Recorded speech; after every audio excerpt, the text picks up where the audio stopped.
My friend, how are you?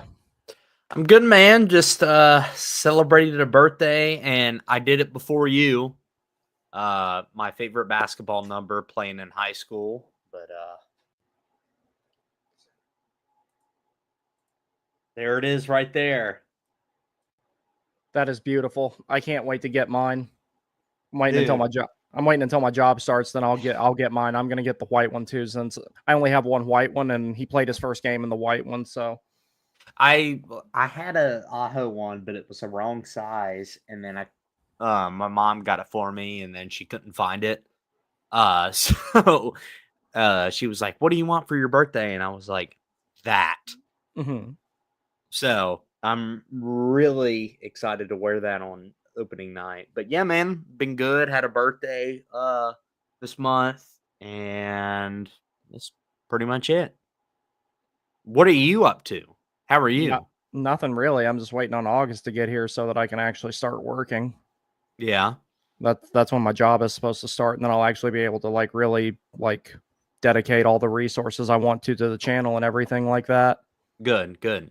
Well, you're building a website, aren't you? Yeah, that's what's been taking up most of my time that I've been doing anything with it. But I also want to purchase some more things for that website, like some Mm, dynamic backgrounds and stuff like that. And I've been talking to a bunch of people who are going to write for it. Of course, you'll be included in that and everything. So it just kind of depends on how that all lines up and everything. The website's not going to launch until probably not this coming season, but next season is when I'm hmm. planning on it actually really going live. Because right now it's not until it's 100%. I don't want to launch a skeleton of a website. When it's ready to go, it's ready to go, and that's when I'll be sending it, is then. Gotcha, gotcha. But alrighty, so I have your slides uploaded here. Everybody, AB made some really awesome slides here. These are going to be primarily in regards to, let me adjust my camera here a little bit. Oh my God, this thing is Oh, not cooperating. There we go. that's Okay. all right.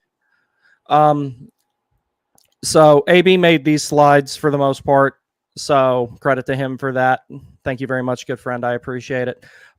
So we haven't really got the chance to really sit down and talk about the Keandre Miller trade and the Nikolaj Ehlers signing in the great detail that we really want to. And we'll talk about Stankoven another time, but Stankoven's already played for the team, and we already kind of have an idea of where he's going, so we'll save him for another time because I think he warrants his own discussion because he's somewhat of a known quantity. This is Hmm. the normal "Don't Sue Me" slide, where we got all of our sources for everything for this information and everything like that. First things first, the big fish in free agency was Nikolaj Ehlers. And there was talk of him coming to Carolina years ago. This is not a new thing. As far back as 2019, I remember Winnipeg tried to trade for him, and they wanted a unnamed right-handed defenseman, which by all accounts was more than likely Brett Pesce. So on July 3rd, 2 days after free agency opened, because Nikolaj Ehlers got a lot of last-minute offers, I heard as many as 12. So his agent did the right thing by combing through those, even though it looked like Carolina was going to be the landing point. 6 years, $8.5 million AAV. So he came in about $500,000 lower AAV than what I expected. According to 32 Thoughts podcast with Elliot Friedman, Washington, Utah, and Colorado all made a pitch to Ehlers. Washington went particularly hard after him. Friedman surprised he only signed for the 6 years rather than 7. Guess he really wanted Carolina. Detroit wanted to make a pitch as well, but they were told no. So this guy was very coveted. This is probably the most important free agency signing the Hurricanes have had in the Brendan Moore era. And I know that we speculated for a long time that Nikolaj Ehlers was going to come to Carolina, but now it's actually happened. What do you think? Man, it's just been so unfortunate. You had the Gensel experiment. He wanted to be here, and we just cheap throwed him an offer that didn't work out. And the Miko Rantanen thing, I can cuss on here, right? Well, yeah, it's my show. And Miko Rantanen's a pussy, and he wanted a deal now, and it's like you got to learn the system, and so we weren't gonna give him the money, and so he wanted to be traded, but we got two firsts, and then we got 2/3, and then Stanky, and I mean a 22-year-old, like amazing, but Ehlers we were tied to for I don't know how many years. Ehlers is a great player. His comparison, I'm not saying he is as good as this guy was, but he reminds me a little bit of Patrick Kane Hmm. with the way his playmaking ability and the way to shoot. And also, he has a forecheck that's really solid. And I think that would fit well with the lines that we'll cover in a little bit. But just is always right in front of the blue line and an outlet pass. He's right there. Um, and a lot of people are saying, like, oh, 8.5 million, that's really expensive. But like the cap's going up. If you want to That sign guys, you have to throw something at them. Yeah, but that's Like, still a lot cheaper than like what a lot of people were projecting him at was 9x7. yeah, and I was worried that he didn't want to be here, but in my heart, I was like, no, he wants to be here. He wants to play for a contender. Sorry, Winnipeg. Um, but I love the signing. He's here for a long time, and his line combinations are just beauty in itself if everything goes right. Yeah, and this is, make no mistake, or at least this is the way it should be in my opinion. They went out and specifically got Ehlers to play with Aho Mm-hmm. because Aho has not had good, consistent line mates for years. Mm-hmm. Basically, since Teravainen's been gone, but there were even times where Rod would rip Teravainen off of Aho and put him Gensel. somewhere else. Gensel being another one. Now it's like, it looks like Aho is going to have a consistent left wing. Now, part of this is on Aho to make sure that this works out. And I'm working on something that's going to come out hopefully within the next few days in regards to this. There are mathematical and scientific reasons why Aho needs to shoot the puck more. Him and Ehlers don't need to be playing pong with it in the neutral zone or when they're, going into the offensive zone and everything. This player gives Aho the ability to take ownership of those situations and shoot at times that he wasn't before. Now, for the premise of the video I'm working on about Aho and how it ties to Ehlers, a lot of people regard 23-24 as Aho's best season. I do not. I say it was 19-20. I'd say that was his best season. He had a career high in goals. He had a career high in shooting percentage. He had a career high in goals per 60, points per 60. And I think that there was some other stuff in there. He had a lot of career highs in the rate metrics and in goals. And there were a lot of situations where he took ownership of the play, said, fine, fuck it, I'll do it myself, and did it. And I think Ehlers gives him that opportunity, but it's on Aho not to think too much and do the constant one pass too many stuff that we've seen out of him in the last couple of seasons. That being said, if Aho is still clocking point per game when he's doing things a little bit incorrectly, that he could revert back to some of his old ways in doing and be the one who puts the puck in the net himself more often, Carolina will be in business. But that's on him to correct. And, he's a smart player. You can see you can see that in the way that he plays. But with someone like Nikolaj Ehlers, the two guys on that line, hopefully if Rod doesn't, decide to throw Martinook up there or something, the two guys on that line that need to do the vast majority of the shooting is Aho and Jarvis. Yeah. So Jarvis, go ahead. But I also like about Ehlers, like he was drafted as a playmaker, but this dude has, I think last year had over 20 goals. Like he looks for a pass, but also he's not afraid to shoot. He had And when he 29 last year. shoots, it goes 29. Yeah, he had 29 last year. Exactly. He had probably 60 points, I think, last year. Mm-hmm.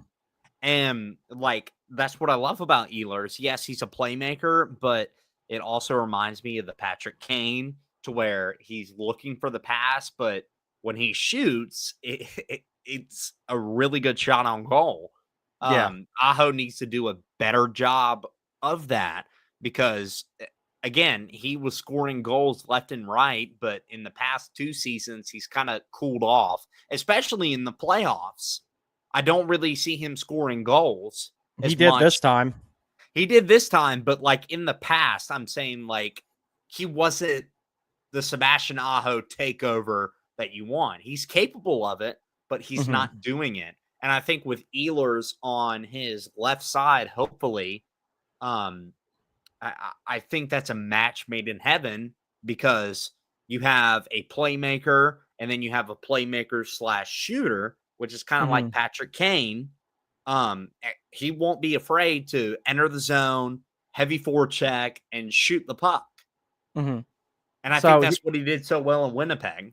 So here's the stats I was referring to. I actually still had the write up here from the script that I wrote. Here's a bunch of things that Sebastian Aho had career highs on in the 1920 shortened season before the virus that totally didn't come from a lab in China fucked everything up. 1.7 goals per 60, 2.5 points per 60, all situations. Shooting percentage of 18.4. He's never come close to that again. The highest he's come is 16.7. He had that 2 seasons in a row. So that shows you that, the consistency is there, but he can still take it to another level. Adjusted goals, had they played the full 82, was at 46. So if you're talking, he steps that up a little bit. He could have had 50 on his own if that season had come to completion. Let's see, what else is there? Highest shots on goal per 60 minutes at 9.4 that season. For him, that's a lot. And he was playing incredible that year. Now, that's not to say that he's played bad at any point between now and then. He hasn't. But if he taps back into that, where he's the one shooting the puck, because he already still drives the play. He's the one who gets it from one end of the ice to the other. He creates possession through defense. He does a lot of things really well. And if he got a little bit more selfishness back in his system and was a little less selfless, then I think that with a player like Nikolaj Ehlers, you're looking at Aho maybe having another 40 or finally eclipsing the 40 goal mark, maybe even 50. And if Aho's ever going to have a 100-point season, it's going to be like a 45-55 split as far as his points go. He needs to shoot more. Now, in regards to Ehlers' specific stats, or we'll talk about the contract first, and then his stats are on the next slide. This is a pretty... This contract it's essentially buyout proof when you look at the way that it's structured, but that's a really good AAV for him. And the biggest thing about Ehlers, and we'll talk about this more when we get to the statistical slide. Ehlers is one of those guys with the way he plays when he does get older and he does need to take on a reduced role 4-5 seasons from now. He can drop into the bottom 6 and still be effective because of how fast he is, how quickly he makes plays, how hard he forechecks, and how good the 200-foot game is with him. They didn't just sign him to be a top 6 forward now. They signed him to be a utilitarian forward throughout the duration of this contract. And someone like that, when these 6 years are up, you can look at him and say, hey, do you want to do 1 more, 2 more, 3 more, maybe 4? We saw Jordo get 4, and he's been still effective in his role. I think he's overutilized a little bit. That aside, Ehlers can be an effective player for the duration of this contract and then some. What do you mean by overutilized? Well, Rod sees him as a second line center, and he sees Martinook as a second line winger. Who, and Ehlers? No, I'm talking about Jordo and Martinook. Yeah. No, that's what I'm saying. Rod utilizes Jordo more as a second line center, and this will tie into when we talk about KK here in a little bit. He utilizes him more as a second line center. I know that they say, oh, there's no 1 through 4 lines. He's said that before. A bunch of coaches have said that before. But at the end of the day, you have certain players who are more valuable and are going to see more minutes and be out there in more critical situations than others. Jordan Staal used to be out there on the top power play unit. Eventually, he went down to the second power play unit, and he was someone who pulled a lot of minutes in overtime, stuff like that. Nowadays, as far as overtime goes, he goes out there, he wins the faceoff, he gets off the ice.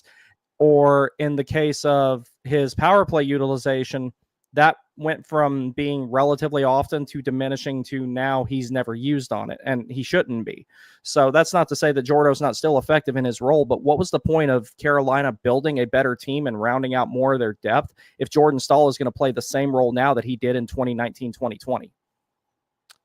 Yeah, that's true, but I don't agree with you on the power play unit. I think Jordo, if the power play is struggling, you may need to put him out there in front of the net because he's a big dude. I understand that he's not quick. He doesn't score that much, but to have somebody on the power play that'll sit right in front of the goalie, I think that's your best bet. Honestly. It's your best bet, but he already pulls a ton of minutes with his shutdown responsibilities, And he penalty killing, starts the whole game. He starts every game. Yeah, that's the thing. It's like they kind of build the matchups around the stall line, and that's why I don't like it getting all the minutes that it does.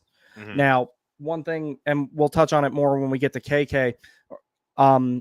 Another reason why I don't want him out there so much, if we're talking about increasing the amount that this team is scoring, out of all the centers, 5-on-5, Jesperi Kotkaniemi had 1.93 points per 60 at 5-on-5, the highest of all three of Carolina's top centers between Aho, Jordo, and him. So not all is bad with the kid. It's just a lot of people are like, it's easy. This fan base, I mean, I guess every fan base does it, but I mean, we have a history of doing it. I remember a few years ago, everyone was like, Eric Stahl this, Eric Stahl that, Cam Ward this, Cam Ward that. They were blaming them for everything, myself included when it came to Eric Stahl.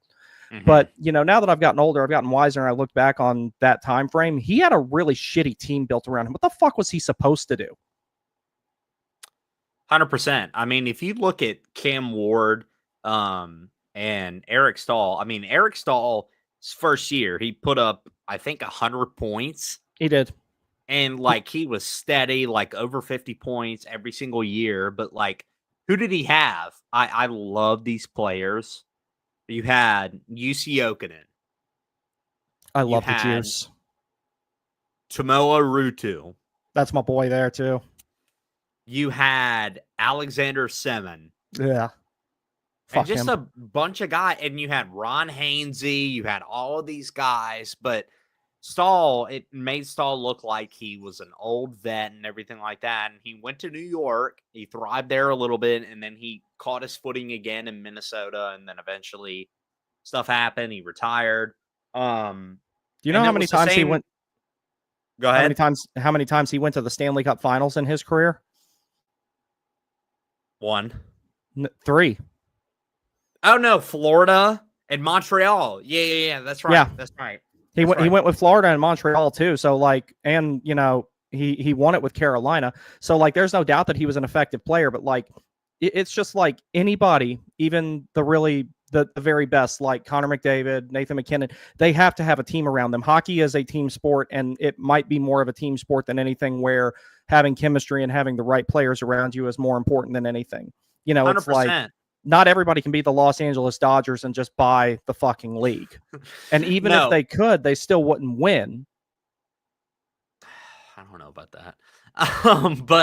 Well, I'm just saying, it's like, all right, you go out and get Ohtani, but if your Freddie Freeman, if your second pitcher is Bryce Elder and everybody below him is even worse, you're not going to win shit. You'll win 1 of every 5 games. That's what I'm saying. Mean, like, for nobody the Dodgers, they have Yamamoto. No, I'm speaking in hypotheticals. I'm saying that you have to. Nobody wins on their own. You have to have something built around the team, or you have to. You can have players you built the team around. In the case of Carolina, it's essentially built around Aho and Slavin, but you still have to have more than that. So that's what I'm saying, is that like Jordo's a little bit overutilized because Rod ultimately sees him as the second center on the depth chart. Martinook is always stapled to him, so by extension, Martinook is seen as the second left wing, and that's part of the reason why I think that Jarvis gets stapled to them a lot. And the biggest thing that would hold Jarvis back from being a 40-goal, maybe even a 100-point player, is constantly getting stuck with 2 guys who that's not their job. Yeah. So also, you touched in on Cam Ward. Like, Cam Ward was a fantastic athlete, and I love my goalies. Cam Ward came in 2006. Conn Smythe, he played his ass off. But when he got older and older, he was carrying the workload for Carolina. And there was a time when he was in his late 30s, almost at the end of his career, where he had to have a substitute because he did not want to be the guy that goes 50 games a year. That didn't work out. But yeah, that's all I wanted to say about Cam. Yeah. All right. Now, looking at Ehlers' stats here. He's not big, but he's not small. 6 foot, 172 pounds, left-handed shot, primarily plays left wing. In 674 games played, he has had an average time on ice of 16:26. I expect that to go up in Carolina. I think that he's going to be clocking closer to 17, 18 minutes, especially. Ehlers is not just going to be with Aho during 5-on-5. Ehlers is probably going to be on the top power play unit, more than likely. Goals 225, assists 295 for a total of 520 points. So relatively even split between goals and assists. But I think that the assists are really going to take an extra step with Carolina with his increased utilization. 222 penalty minutes. He doesn't take a ton there. Plus 106. I'm not a big plus minus guy, but just to throw that out there, 336 hits. As far as his goal splits, he has 152 5-on-5, 37 on the power play, 1 shorthanded, 32 in other situations, being overtime 4-on-4, 3-on-3. 5-on-5 expected goals, 40.08 or 40.88. 5-on-4 power play expected goals, 15.257. Now, as far as the way his assists are split up, 5-on-5 primary, he has 124. Secondary, 5-on-5, he has 72. 5-on-4 power play, he has 67. Other, 32. No shorthanded assists to speak of. So he's only had 1 shorthanded point. And honestly, if they don't use Ehlers on the penalty kill, I could care less because Carolina is chocked full of penalty killing capable he doesn't players. belong there. Well, he can do it. He's good enough he defensively. Can, but with don't need our him. roster, no. You don't need him there. That's what I'm saying. He needs to be power play 1, play driver 5-on-5 for the top line for Aho and Jarvis. As far as his rates go, goals 1.23 per 60, assists 1.61 per 60, 2.84 on points per 60, on ice goals 4 per 60, 3.8 on ice goals against, 2.3 so per 60. And then lastly, 5-on-5 metrics. These don't mean a ton. These are all going to go up with Carolina anyway because of the way that they play. Corsi 53.4%. Fenwick 53.3%, high danger chance for 50.132%, and goals for percentage 59.179. That is a really good sign. It seems like that there's a lot more possession, there's a lot more scoring at the end that it needs to be done at in Carolina as it is. Nikolaj Ehlers is going to add to that. Yeah, also the average time on ice. I looked this up. I was looking on Yahoo and a bunch of other stuff about Winnipeg. I mean, Winnipeg's first line was Kyle Connor, Mark Scheifele, and Gabriel Vladar. And then Ehlers was on that left wing with Nemestikov and Perfetti. So what I worry about also with him is I don't think Rod's going to trust him at the beginning. I think he's going to try and put Svetch up on that top line where Svetch showed himself in the playoffs. Like, that's the guy that you wanted, second overall pick. That's the guy that you were waiting for him to have a breakthrough. But if you were to put Ehlers, Aho, and Jarvis on the line, that's heavy forecheck. And that's goals and goals and goals immediately. And that's where, his spot ultimately would be, but it also goes back to Winnipeg where they had so much talent that was more recognized, and Carolina is not recognized. I don't know why. They hate us. But also, like you said, the 5-on-4, he's not going to be playing on the penalty kill. We have depth there, but the 1.23 goals per 60, 1.61 assists, 2.84 points. I mean, this guy's going to make an impact. It may take him a little bit. However, this guy is going to be a big piece of Carolina. And people say, oh, their cup window is this, their cup window is that. I mean, adding this guy at 29 years old, I mean, he's going to be a standout. Yeah, he will. Yeah, that's all I have to say about that. Well, when it comes to Rod not trusting Ehlers out of the gate, I understand that everybody has to learn the system and everything. But if you don't trust a player like Ehlers out of the gate, like this isn't Michael Bunting we're talking about. If he can't trust Ehlers out of the gate and he doesn't put him with Aho from the beginning, then there's something horribly wrong. Like, that's the whole reason that the team went and got him. It was more than he's the best free agent available. Yeah, there was that. And there was also the fact he happened to be the best free agent available who would fit with this team. And we have known that for years now. So putting Aho and Svechnikov together is like trying to fit a square peg into a round hole, and I'm tired of seeing it. I don't know why Rod has continued to insist on that. There's times where it shows flashes of chemistry, but it's not really that consistent. On the right side, it shows. Okay, on the right, left. On the right side, it shows, but you can't put him there because Jarvis hopefully will be there. But that's one of my biggest complaints about how Rod has deployed Svechnikov is he always puts him on the left, and he doesn't spend enough time on the right wing, which he was drafted as a right winger. He grew up playing as a right winger. The heat maps and everything show he's more effective on the right as a left-handed shot because it's easier for him to cut to the middle of the ice, get the picture of the net he wants to get, and pull the trigger. If they insist on Svechnikov being with Aho, he needs to be on the right. The problem with that is if you take Jarvis off that line, you nuke what is the best forward combination the team has, which is Aho and Jarvis, regardless of who's on the left. Mm-hmm. So if you don't have Nikolaj Ehlers on the left and Aho and Jarvis are not the other two guys on that line, then what was the point of even getting them? That's what I'm saying. Man, you could put Ehlers, Aho, and Svechnikov. There was a little bit of a stint where Jarvis was on the left wing. It was Aho and Svechnikov. Svechnikov was lighting it up. Jarvis, nothing. Okay, that's the dilemma, though. That's what I'm saying. Yeah. Okay, all right, so let's just say you put Aho and Ehlers together. Ehlers on the left, Aho's the center. Then you have to make a decision who is going, because that top line is the one that's the most important. That's the one that does the heavy lifting. That's the one that does the vast majority of your scoring. Who do you put there to make it the most effective? Is it Jarvis or is it Svechnikov? And that's no question. That's Jarvis. Mm-hmm. So that's why Svechnikov being on that line should not even be revisited. What annoys me about it is I already fucking know that it will be, and it shouldn't. Man, I just think Svechnikov needs to be on his right. I mean, he led the team in goals in the playoffs. Like, he needs to belong there, but knowing Rod, it's not going to work. And somebody commented, Catherine, who's a big fan of our podcast, too, put that Rantanen played on his left, and he's a right winger.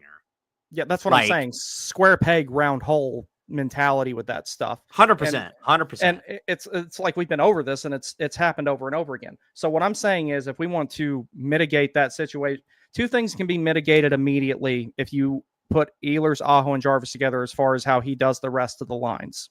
If you put Jarvis with Ehlers and Aho, you don't worry about him getting his offense nerfed by being stapled to Martinook and Stahl, which I never want.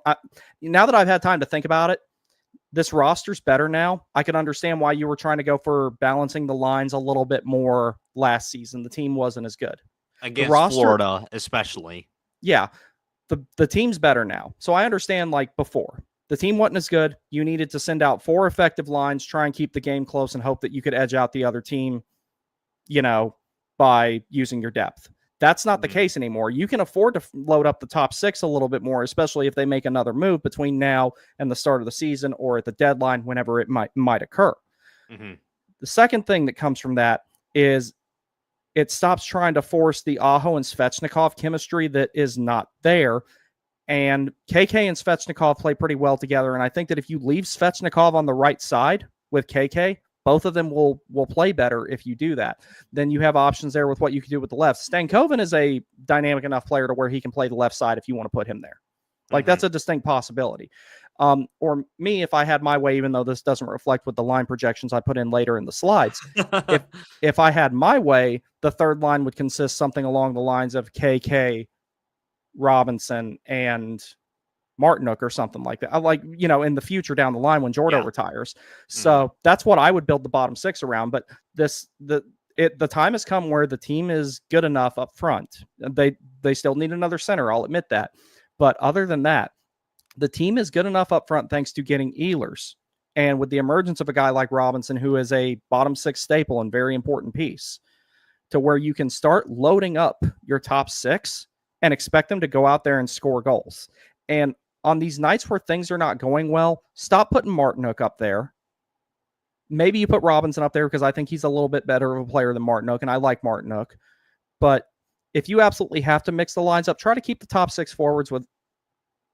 You still there? Okay, so I think we lost AB for a second. I'll go ahead and finish my monologue here. Try and keep the top 6 forwards with the other top 6 forwards if you have to shuffle it up, and keep the bottom 6 guys with the bottom 6. If you can limit the usage of the line blender, that immediately makes a lot of this stuff better. So I don't know what happened to AB. I'll keep going here for a minute. All right, Ehlers. This guy's a speed demon. He is an absolute speed demon. 23.30 top skating speed. Oh, you're back. Okay. Yeah. But yeah, so just to finish my thoughts on that. Top 6 needs to be a definitive thing. Bottom 6 needs to be a definitive thing. The only wild card in that is KK, which we're going to talk about in a little bit. If KK comes out of the equation, or if you acquire another center and KK's still here, which I don't see how that would work considering cap and everything else.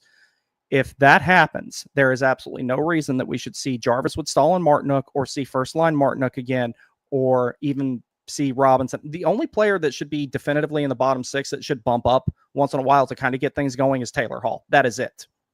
So love Taylor. Me too.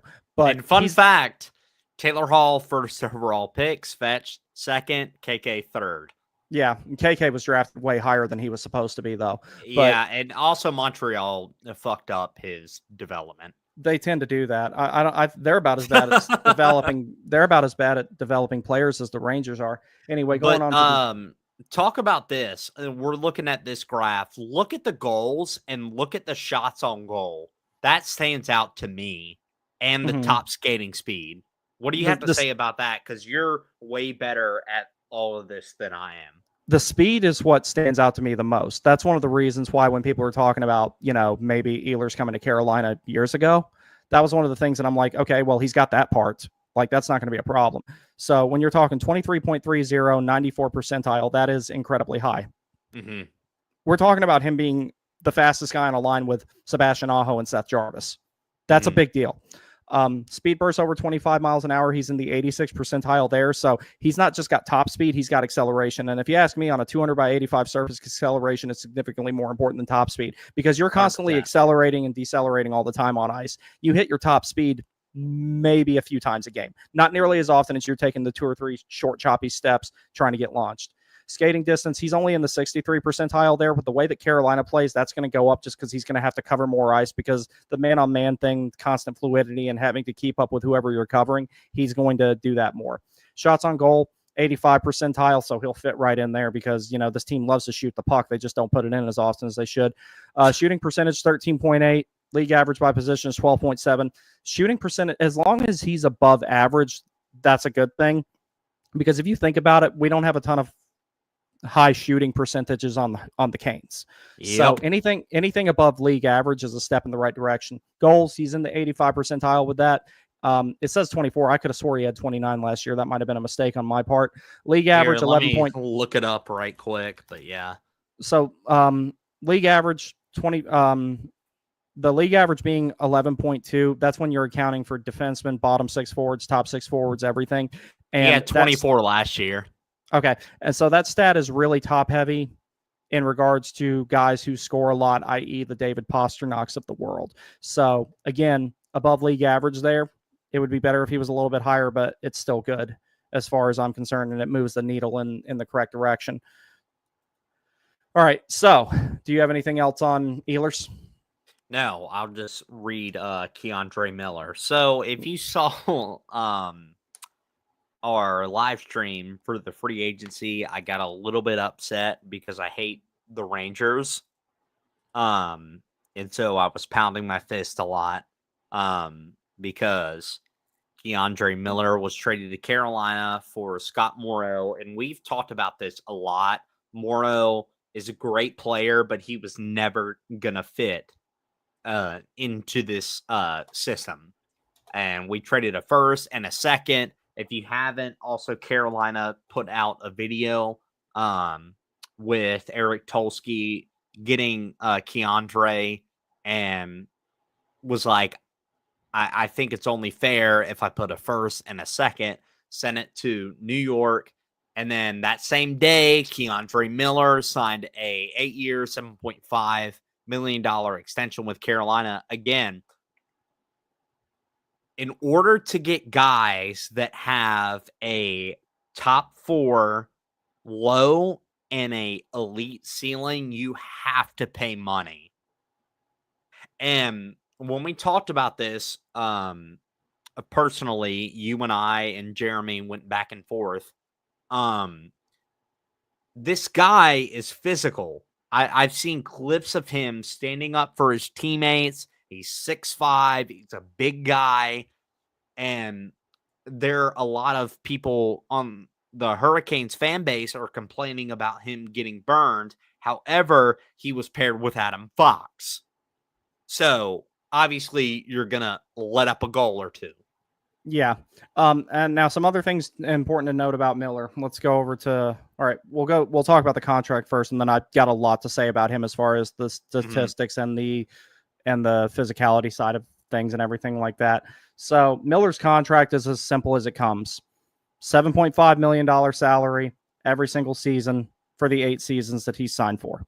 So, it's not like Ehlers' contract that is structured to be buyout proof. Now, I don't see that happening with Miller anyway. Yeah. I think that he's going to develop into a much better player than people are realizing right now. One thing I want to say about that, some of the things that some of the Rangers fans have said about him, don't listen to a fucking thing that they are saying, because what it comes down to is they're saying that he's not physical, but he's already recorded over 600 hits and he's 25 years old.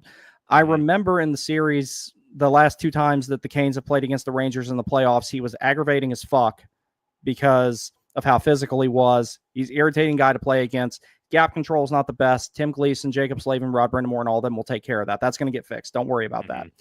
So a lot of people are saying that the Canes will be sick of K'Andre Miller by Thanksgiving.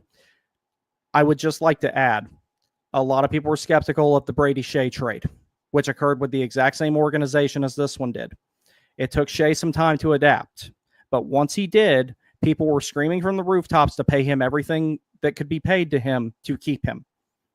There were people still till this day, for some reason, raising hell that Brady Shea was not extended with the Canes. I would like to also tell them, if you wanted Brady Shea to stay, you would need a low-cost right-handed defenseman to play with him. And then Tony DeAngelo would be back here, and you'd all be really pissed. So shut up. I'll say this one thing, and you'll take over K'Andre. K'Andre is hot take, in my opinion. K'Andre Miller is a very good defenseman. It took me a minute to realize it after I flipped out. This guy's 25. He's 6'5", and he doesn't put up with shit. Yeah. The problem is that with Carolina, and I've talked about this so many times, and playoff teams too, there are certain people on Stanley Cup winning teams that are there to hit and are there to stand up for their teammates. We've seen it in the playoffs with Carolina that Stankoven loves Stankoven. He'll get in there. And then all of the guys are late to go in. Brent Burns, the alpha male, wish him the best in Colorado. He would come in late, but if he were to come in, same height as K'Andre, it would be game over. But K'Andre is literally there protecting his teammates. And if he sees some bullshit coming in, he's going to fucking knock somebody out or hit him. Yeah, it's the same. One of the 2 biggest problems this team has had. They don't score enough goals at the right time, especially, and they don't have enough physicality. They don't have enough sandpaper. You brought the sandpaper in with K'Andre in addition to a lot of other things, which we'll talk about here in a second. But every time that the Canes have gotten beaten in the playoffs, you notice they got pushed the fuck around. 2022 against the Rangers, when they, or hell, it goes even further back than that. Let's look at the entire Rod Brindamore era. Bruins in 2019. Bruins, yeah. Slowed the team down because, it's like, the Canes were a faster team than the Bruins already at that point, like if you're just talking speed. But the Bruins had the ability to slow the Canes down, pin them in their own zone, and slow down their neutral zone transition, not with the quick man-on-man defense type of stuff that the Hurricanes do, but by laying the body, being physical, and slowing down those transition plays, slowing down those zone exits, and they did it all by throwing their weight around. Fast forward to the bubble playoffs, the same thing happened.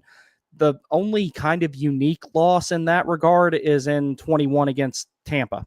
That one, they were just the better team by a lot. It was skill. It was all just, they had plenty of physicality to go with it. But when you're talking about the last team that legitimately out-skilled and outplayed the Canes with speed, and it just looked like they were legitimately outclassed, that was Tampa. Stamkos, Point, Verhaeghe, Hedman. Verhaeghe was on that team? McDonough. Yeah, he was on that team. He won a cup with Tampa. It may have been 2022.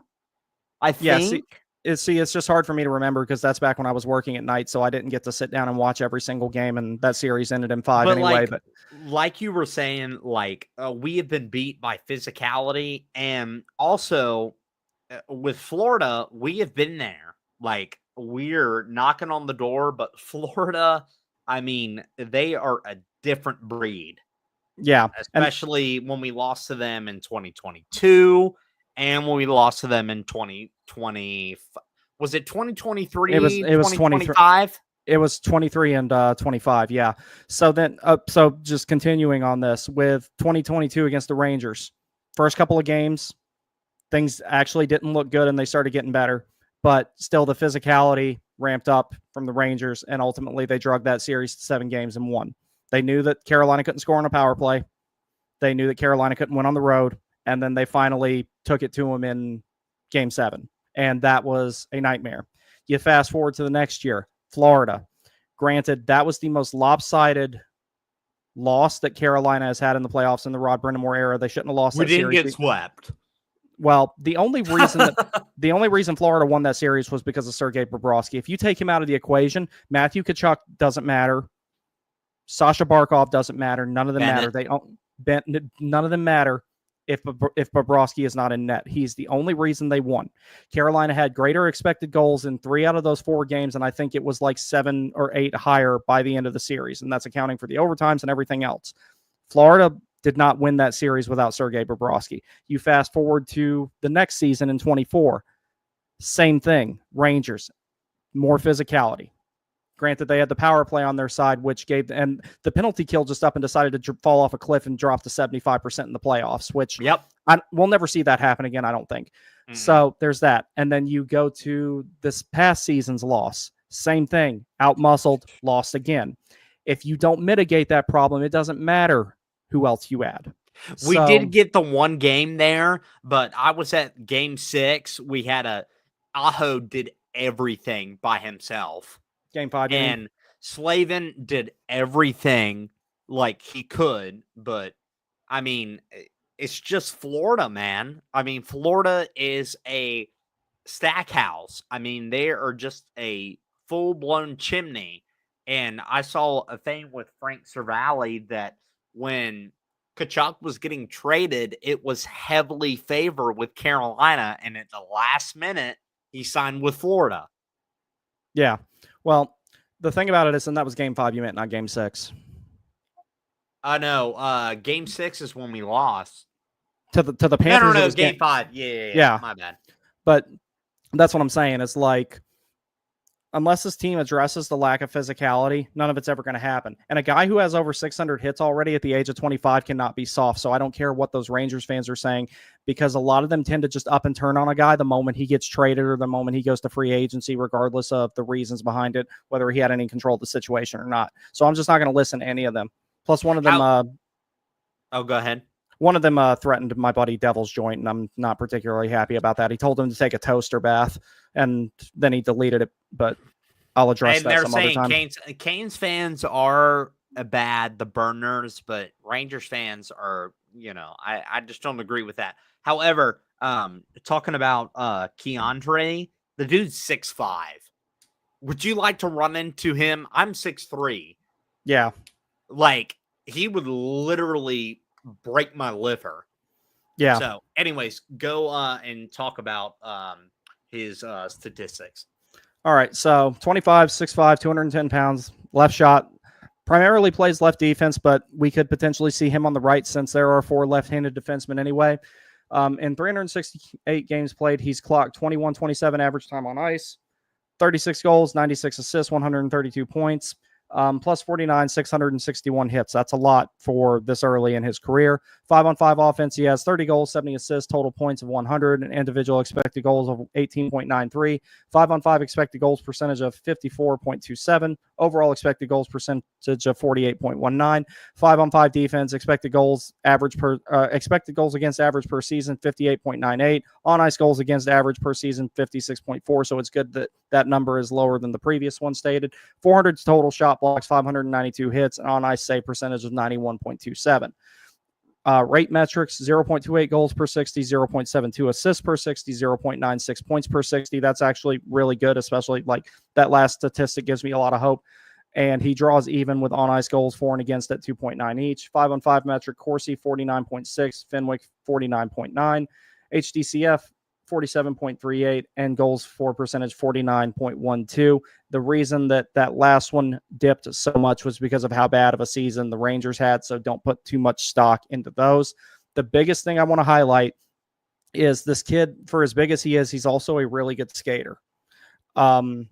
There's one clip of him floating around playing against Carolina, actually, where he just dangled the hell out of like 3 or 4 guys, where he used his reach, got around them. And, you know, it's like big guys don't normally skate as well as he does. There's a lot of them that can, but Miller's edge work is really, really good. He's very good at pivoting. He's got, like, his crossovers is great. His stability on his feet is great. He's good at changing direction really quick.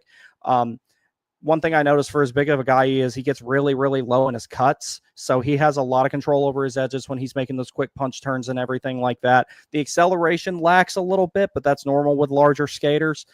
It's not anything I'm particularly worried about. Now, to go into how fast K'Andre Miller is, 23.20, 94 percentile. Speed burst over 20 miles an hour. He's in the 89 percentile with 73. Skating distance, we're not going to worry about that because he's a defenseman. Shots on goal, 110. League average by position is 65.4, so 81. If you're going to be a defenseman that plays for the Hurricanes, you have to have the willingness to shoot the puck from the point. Shooting percentage, 6.4, which puts him in the 67 percentile, and goals, he has 7, which puts him in the 82 percentile. So one of the other reasons why they went and got K'Andre Miller, a little bit to my dismay that the system is going to kind of stay the same probably. The volume shooting from the point is not going to go away. You might as well embrace it and bring in guys who are going to get shots through, or at least try to get shots through and put a ton of velocity on them. A lot of times it's not shooting that scores, it's shooting to generate a scoring chance through a rebound or bouncing it off the back of the boards or getting a deflection, getting a tip, something like that. That's where his other value comes in at. So once he gets the gap control down, he's got the physicality, he's got the velocity on the shot, he's got all kinds of stuff here that can be incredibly useful to this team already as it is.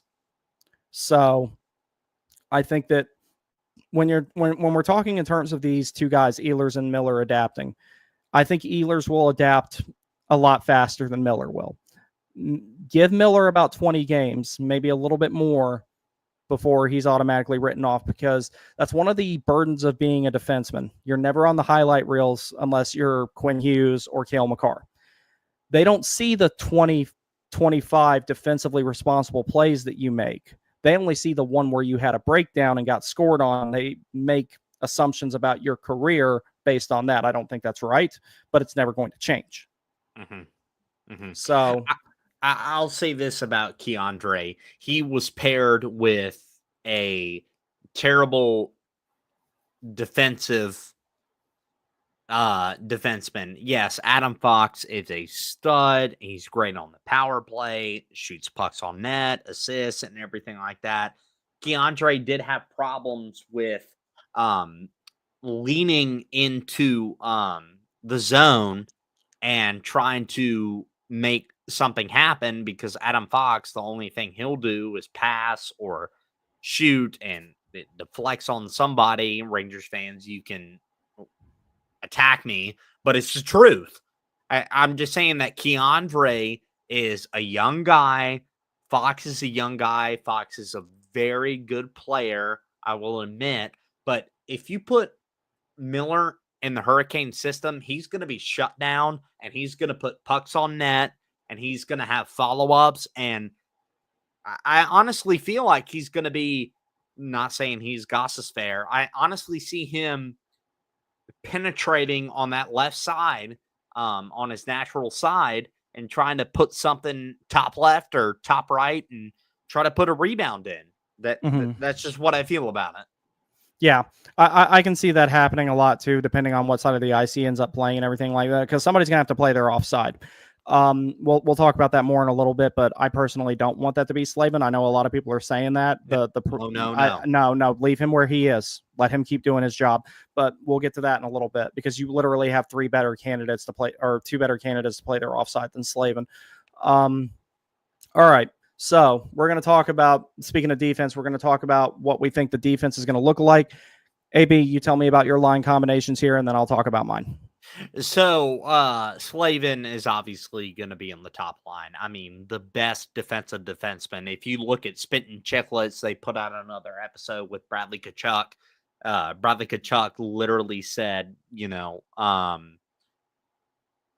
it's like all of these defensemen impressed me, but like Jacob Slavin, best stick in the league, like great teammate, great guy, and he belongs on that top line. Honestly, I thought Nikishin was going to be up there because Nikishin played his offside in the KHL. But when we saw Slavin and Walker play together, it was a very good pair. And I really think that I can see that happening. Yes, they may not have an offensive side like you have with Makar being on the right, and also with Quinn Hughes and his other pairing. But I think that's a safe bet. And Walker has upside for offense, and so does Slavin. I mean, we saw him against the Devils juke out Nason, and two people went top left. However, I think that's a safe bet. And then Miller and Chatfield. I understand that Chatfield is more a defensive defenseman, and one of my favorites. Miller is a two-way. Miller's a two-way. He may stay back for the first couple of games with Chatfield, and then I feel like he'll get comfortable as the time goes on. And I really thought about putting Nikishin with Chatfield. However, Nikishin is also a two-way defender, and I've heard that he's been working on his English a lot. He's been training, and Ghost is dynamic. I mean, he can play lefty, righty, and Nikishin, I expect a breakout season. I mean, we saw a little bit of a sample size, but I mean, Nikishin will bail him out. He's a big guy. He can hit, he can pass, he can shoot, he can carry the puck up the ice. So this will not be, the final line at the end of the season or midway through the season or a month into the season. But opening night, I really think this is going to be that way. So Brandon, you had something way different. So tell us about it.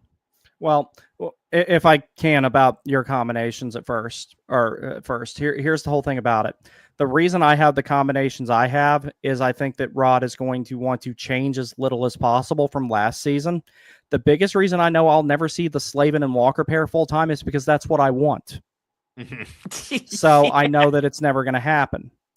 And then now we've got 4 left-handed defensemen on the team. So that's the other thing that's kind of like, if it was 3 righties and 3 lefties, you could maybe more safely assume. Rod loves that, but yeah. Yeah, but I'm not sure if there's going to be another trade between now and then or whatever's going to happen. But the thing about it is, it's like our guess is as good as anybody's as to what the combinations are going to be. As far as Miller and Chatfield go, I think that would be fine. But it's also kind of like, at the same time, Nikishin needs a safety valve worse than Gostisbehere does. And the reason, and someone like Chatfield, and the reason why I say that is because with Nikishin, it's not just him needing a safety valve for the aggressive brand of offense that he plays, where he likes to join the rush, carry the puck up, and thread the needle in risky situations and all that type of stuff. It's also about how aggressively he defends, because he loves to go for he's not like Slavin. He doesn't have the technical gap control where he just kind of makes you play into his hands and then knock it off your stick. He wants to step up at the blue line and vaporize you. He's not going to pull that off every single time he tries to do it. So it's not just about covering him if he turns the puck over. It's not just about covering back for him if he jumps up in the rush and there's no one back there to get behind him and cover him.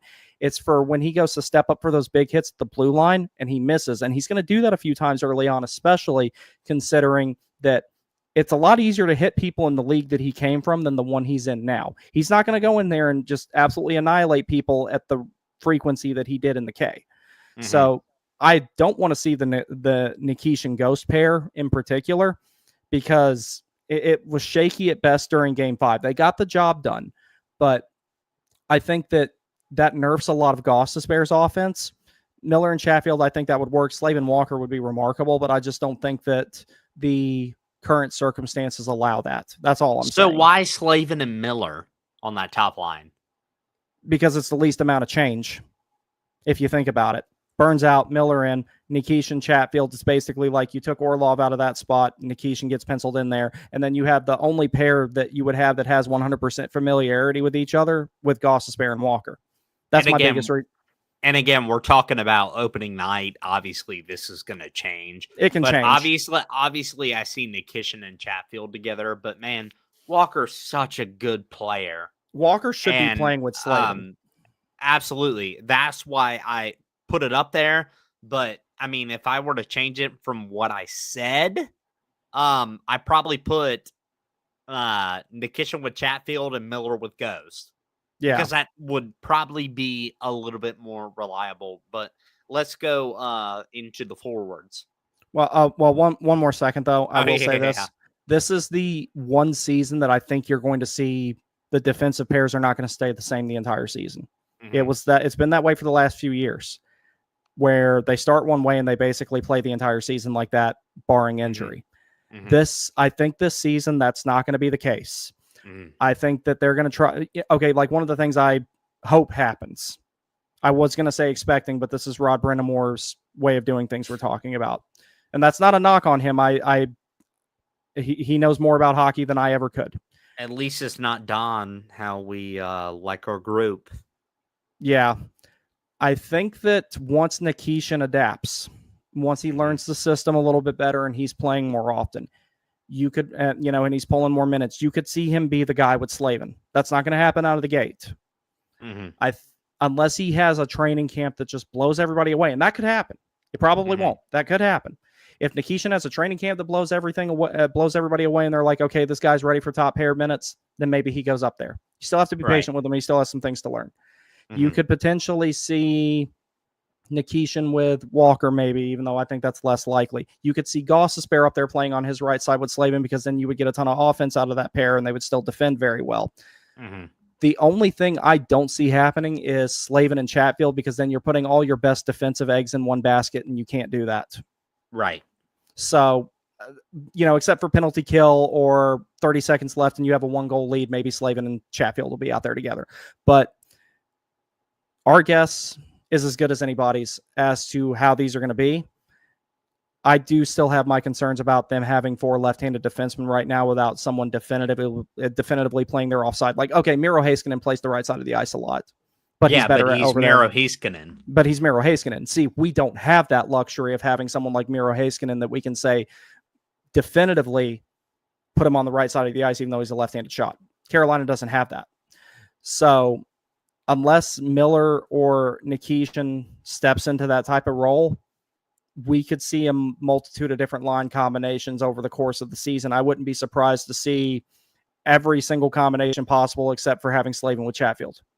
Just out of that simple fact. Yeah, so, I agree. You ready to go on the forwards now? Let's do it. All righty. Here we were pretty close.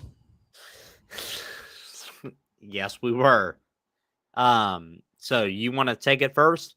No, you go ahead. So obviously, top line, Ehlers, Aho, and Jarvis. This is a 4-check line. Jarvis also plays really well defensively, and he had a heavy line pair with Martinuk and Stahl, and I think he's learned from that. And just Jarvis is a really good player, and Ehlers, this guy's being paid over $8 million. You have to have him with Aho. So that first line is going to be a heavy 4-check, and they're going to get out of the defensive zone pretty quick, and they're going to make something happen. So the second line, I struggled with. I really thought I would put Taylor Hall up top and put Svechnikov to the right. But Svech, I mean, he is good as advertised. He's had a great playoffs. I think he's going to explode this year for more points. I'm not going to talk about the center.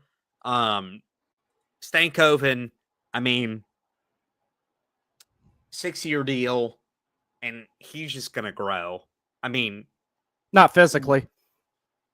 Yeah, but Stankoven, man, and you have said this, Brandon, Brad Marchand. I mean, this guy was electric in the playoffs, and he knows the game. Yes, he may be a little short, but he steps in. He'll fuck somebody up if he needs to, and he'll just play the way, the game. Play the game how everybody should play it. The third line was tricky, but Martin, Stahl, and Carrier, I really think that's just a defensive lockdown line, and I really don't think you can mess with it. And the fourth line, that was a difficult one for me because Eric Robinson signed a new contract, but you have Taylor Hall. Taylor Hall is not going to be kicked out of the lineup. And Jank, I mean, he played so well in Carolina. He thrived here. And then obviously you have Jackson Blake, who performed a lot last year. That could easily be changed with Robinson. I really think it may, because Blake kind of struggled towards the end of the year and into the playoffs. Robinson was stellar in the playoffs.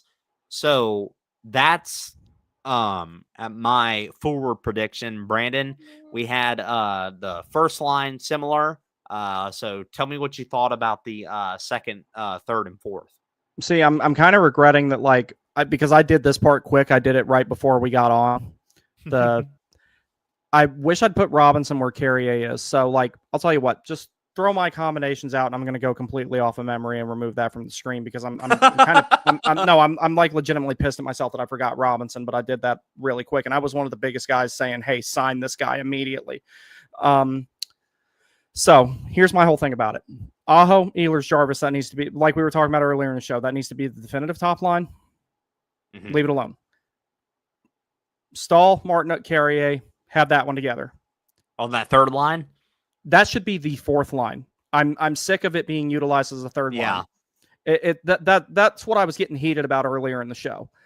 I'm just, this team is not going to move forward until Stahl, Martinook, and whoever is on their right, who should be someone like Carrier or maybe Hall or maybe Blake, someone not named Jarvis, until they recognize that that's supposed to be the bottom of your depth chart on a Stanley Cup winning team, not the second line, not the third line, but the fourth.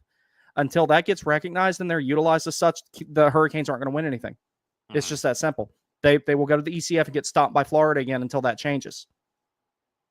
Okay. So that's what I'm saying about that. That's the one thing I'm worried about going into this season is the more things change, the more they stay the same. That's what I'm afraid of, is that there's going to be some insanity in regards to the line combinations. With the defense, I expect that there's been a lot of personnel changes there. Mm-hmm. Here, let me pull this back. Here, keep talking. Sorry. If they get another center, here's ideally how I would say build the team. It requires one more transaction to happen. Or you have the option of putting Stankoven at center. Maybe. It depends. Mm-hmm. That's going to be a determination Rod makes during camp, because he did the same thing with Aho, where he pulled him off of wing and put him at center. It worked out well. At first, It didn't look like it was going to, but it did. And Aho had his career high in faceoffs last year, too, at 55.1. So this whole thing about you need Jordo to win faceoffs all the time, that's kind of out the window, too. And I'm not trying to hate on Jordan Stahl. I like Jordan a lot. What I'm saying is... Great faceoff guy, too. Great. Yeah, that's what I'm saying. Great faceoff guy, but it's like this team is at a point where you have enough players to have definitive roles. You know Aho is your first line center. You know Nikolaj Ehlers is the top line winger that goes with him. You know Jarvis is the guy that goes on their right. Leave that alone. Mm-hmm. Your fourth line, the one that chips in some occasional offense, but their primary job is to go out there and make sure there's certain lines where their job is to go out there and win the game. Yeah. That's Aho, Ehlers, Jarvis. There's certain lines that are designed to go out there and keep the game close. That is Stahl, Martinook, Carrier, for example. Stahl, Martinook, and Carrier, or Stahl, Martinook, and whoever happens to be to their right, are utilized more as a line that is supposed to go out there and win the game, and that's the problem. That line needs to be the fourth line. Yeah.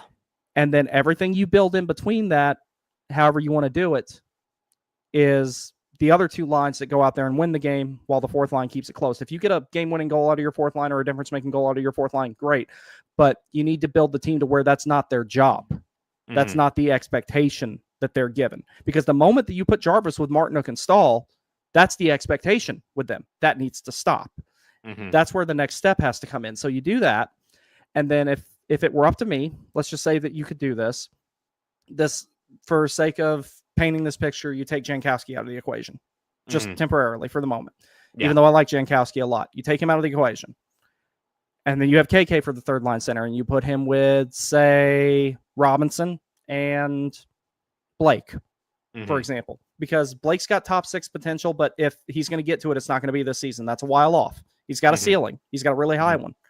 But he's not ready to pull top 6 minutes. He did well with it as much as he could, but Jackson Blake pulling top 6 minutes in the ECF against Florida is a nightmare scenario. You don't need that to happen. Okay, I'll tell you what. Hall. You put Hall there. You have Robinson, KK, and Hall as your third line. Then you build the second line around Svechnikov, Stankoven, and maybe you could put Blake up there, so that way you still have some balance in the middle 6. What I'm saying is, it's like a sandwich. The top piece of bread needs to be, and I'm not talking about a submarine sandwich. I'm talking about like a stack sandwich. I'm just so everybody understands exactly what the fuck I'm saying here. The top piece of bread, the top piece of sourdough needs to be Aho, Ehlers, and Jarvis. The bottom piece of bread needs to be Stahl, Martinook, and Carrier, and everything else is the meat and the cheese and the pickles. Pull up that PowerPoint real quick. I want to ask you about this. All right, so we have the same thing as Ehlers, Aho, Jarvis. These are not in any order. These are just talking about, just pairs. So Svetch, KK, and Hall, you're fine with. Or would you rather put Hall on that left and Svetch on that right? I'd rather them at this point, dude. The second line center thing has been such an issue. I'd rather them internal hire and solve it and put Stankoven there. Okay, so you would put Stank right in KK spot, and you would and then you put Svetch on the right wing, and Hall on the left. You could do that, or you could have Hall with Robinson and KK. I mean, what do you think? You're putting Stankoven in the middle. Put Stankoven in the middle, obviously on the right. Yeah, and then Hall on the left. Yeah, you could do that. There's a bunch of different. See, that's the whole thing that's what I'm saying about with my concerns going into the season. There's a bunch of unknowns, but there's also a bunch of good options. But until they recognize that Jordan Stahl and his line needs to be the fourth line, and everything you build in between that is what really matters now. Because as far as we need another top line winger to go with Aho, that's been fixed. Or potentially fixed. We still have to see how he plays. I think he's going to do great. But you have a definitive first line now. You didn't have that before because of all the roster turnover in the previous offseason. That's not an issue now. Right. You know that Jarvis is capable of pulling top line minutes, and he shouldn't be anywhere else. What is worrying me and frustrating me is that Jordan Stahl and Jordan Martinook are going to be pulling minutes at times where you need guys to go out there and score. That's not to say that they're not effective players. They do their job. They grab their lunch pails. They go to work. They forecheck. They hem the play in the other zone. The thing about it is, for example, Martinook and Stahl's line, we'll say Carrier's with them. They go out there. They have a really hard forechecking shift. They get a puck on net. Goalie freezes it. You got an offensive zone draw. But they were only out there 15, 20 seconds. Pull them off the ice. Get Aho's line out there. Or get whatever second and third liner out there, especially on the road where you don't dictate matchups. You don't get to do everything you want to do. So that's one of those times. Now, that's not to say that if Carolina's protecting a 2-goal lead, then sure, put Stahl and Martinook's line out there more. Right. But if we're talking about the game is tied or you're down by 1, those aren't the guys that need to be out there pulling more minutes. And like I said, this is not and me attempting to insult their games. I just think that the roles of the forwards on this team need to start being more clearly defined. And the way you do that, Aho, Jarvis, Ehlers is the top slice of bread. Stahl, Martinook, Carrier, or Stahl, Martinook, Robinson, something like that is the bottom slice of bread. Either way, Stahl, Martinook, and whoever is on their right, who is not a top six forward, not named Jarvis, you build the middle six forwards after that. Then you have a team, depending on what happens at the deadline, or if anything happens between now and then, or if Stankoven gets moved to center and works out there, then you have a team that could potentially drag Florida to 7 games and beat them in overtime, because you're not going to just walk in there and beat the shit out of them. That's not going to happen. Or any other team you could potentially face in the Eastern Conference Finals. But until things like that start happening more, until I stop seeing the Stahl line out there for so many offensive zone draws when Carolina is tied or behind, the Canes will not make it past the ECF. Yeah. And I hate saying shit like that, but I've given it a lot of thought, because I haven't spent a lot of time on X lately. I've been doing mostly research stuff for the website. And when I've just been doing my own research, I'm not reading other people's opinions so much, because I'm not on X so much, or I'm not on YouTube getting comments from people and it entering my thought process. I've been kind of isolated in this little bubble where I've just been looking at things myself, completely unfiltered, without the influence of other opinions. And that's not to say that other opinions are invalid. There's a lot of times where people point out things to me and I'm wrong. There was someone who came in this chat and said that he didn't think McTavish would work with the Canes because he's too slow. And me and Sam went and looked up the edge data, and we had an extensive discussion about that. But there's times where I just kind of block out all the noise. I isolate myself and I look at something. And one thing that I am just dead set that I will go to my grave thinking is that if you don't have Aho, Jarvis, and Ehlers be the top line, Stahl, Martinook, and whoever you want on their right that's not a top six forward is the bottom line, and you build that top six in the middle of them, and their minutes reflect that as far as a depth chart goes. Until that happens, Carolina will not win in the Eastern Conference Finals. And I hate to say that. Go ahead. I hate to say that, but it's just how I feel. So, I could be wrong. I'll say this, and then I got to use the restroom real quick, and then we'll talk about the guy that I am disagree with. But after you talking about the Lions, and after me looking at my picks, hot take, I don't think Blake should be in the starting lineup on opening night. I was expecting him to get traded by now, honestly. I thought that he was going to be part of, and before people hate on you for saying that, we have on this team, on the Canes, there are 3 right-handed wingers that are sub 6 foot. Who is the third best out of those 3? That's Blake at this point. That's just the reality of it for him. That's not to say that Blake isn't a good hockey player, that he didn't take huge strides this season. He totally did. But when you're looking at undersized right-handed wingers, the Canes have 3. And all 3 of them do play above their size. All 3 of them are talented. But Jackson Blake is not in the same stratosphere as Logan Stankoven or Seth Jarvis. Seth Jarvis has really emerged as a superstar now. And when we're talking about Stankoven, for all we know, Stankoven's going to be better than Jarvis. Yeah. Like, he's got that much of a ceiling. You, me, and Jeremy were at his first game when he played in Dallas, and Carolina lost 2-1 that night. And Stankoven, I don't remember if he had a point that night, but he stood out because we were saying that little guy is fucking annoying. God, he's fucking good. We talked about him several times during that game. That's why when he came back in the Mikko Rantanen trade, I was like, you know what? Fuck it. Fuck Mikko. We don't need that motherfucker. We're fine without him. But after I say this, I'm going to go to the bathroom and I'll hit the you add on this. But if you think about it, Jackson Blake, he worked his ass off last season to get that final roster spot, and he worked his way up. He worked his way up to playing with Aho, and he also played with Jarvis, Stahl, Martinook at a very young age, and was not a top 20 overall pick. I mean, this guy grinded, played the right way, but you have Eric Robinson and you have a lot of these guys that have been in the NHL Blake has a huge ceiling. However, I don't think he's ready. So I'll be right back, but just comment on that. I'm gonna hit the be right back thing because I'm gonna go grab myself something to drink as well. All right. Yep, I'll see you in a minute. Everybody, we will be right back. Right back.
Alrighty. Oh, we're back. Oh, my bad. I'm sorry. Did I hit it too early? No. Good. You're good. Let me see. Let me go over here to. All right. Before we talk about Jesperi Kotkaniemi, which I have had to do on several occasions this week, we're going to do some of the comments here. All right. Lurky says hello. Yeah, we're going to do some of the comments first. Dylan Bollinger, what's up, buddy? I'm very curious to see this opening night lineup, who is on it, and where also who is on the bench other than Jost. Yeah, it's hard to predict right now.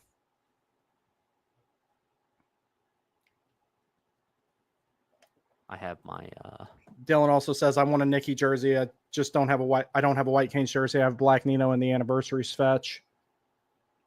BTS says yellow. Sorry, a little late cleaning. Yeah, we actually just, this was kind of an impromptu thing because we were going to stream the other night and him and I both had to work, so we had to cancel that. Lurky also says Aho and Jarvis may both score 40 goals with the Ehlers. Distinct possibility. You know what Aho needs to do to score 40 goals? Shoot the fucking puck more. That's what he needs to do, and he'll get 40. That ain't gonna happen. That ain't gonna happen. Well, I'm going to hope that it does, because he was very close to getting 40 in the season where he was shooting the puck all the damn time in 2019, 2020. And honestly, that's more needed out of Aho than his playmaking ability right now, if you ask me. BTS says, I had a discussion on why KK is made to be a 3C with my friend. He said KK was at best a 4C or a bottom 6 winger. We had to agree to disagree. KK's not a good winger. The times that they put him on wing, he looks awful there. He's a natural center. If he plays anywhere else, if you think he's a bad 2C, he's a worse bottom 6 winger. Like, that's saying something. It's just like Lurky says, weird rumors in the air about McTavish. Yeah, we've been hearing that for a while too.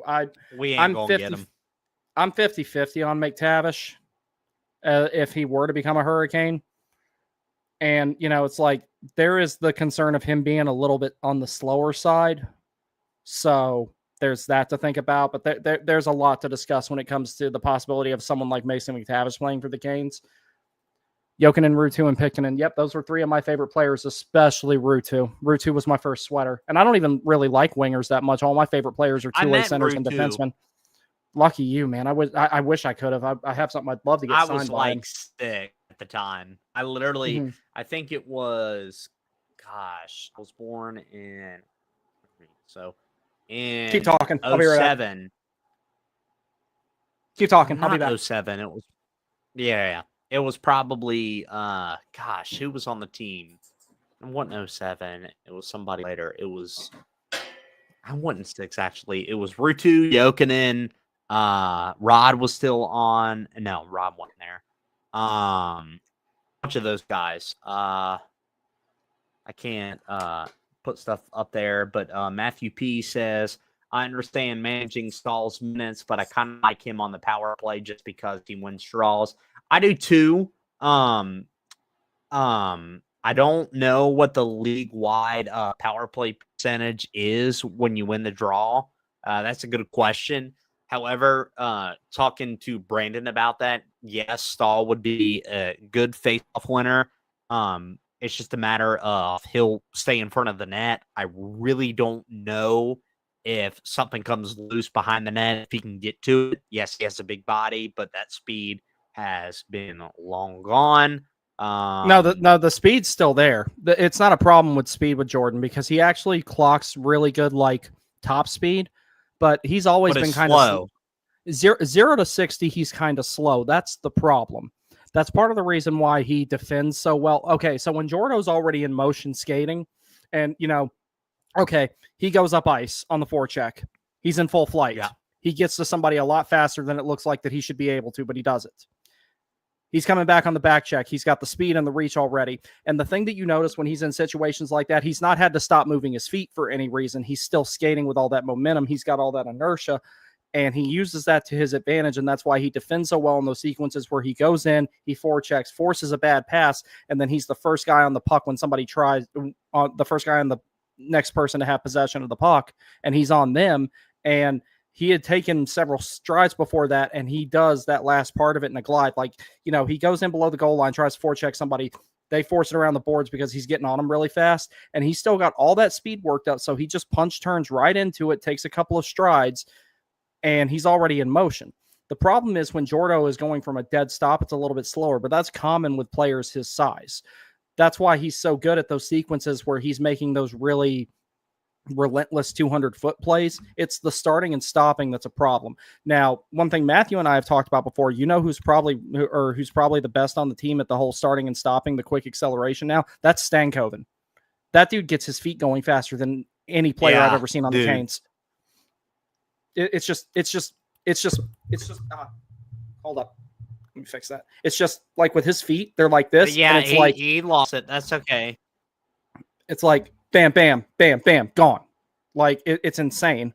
It's like one day I want to take a video. But he's also young, so he still has that Achilles tendon still strong, and he also has that calf muscles and everything like that.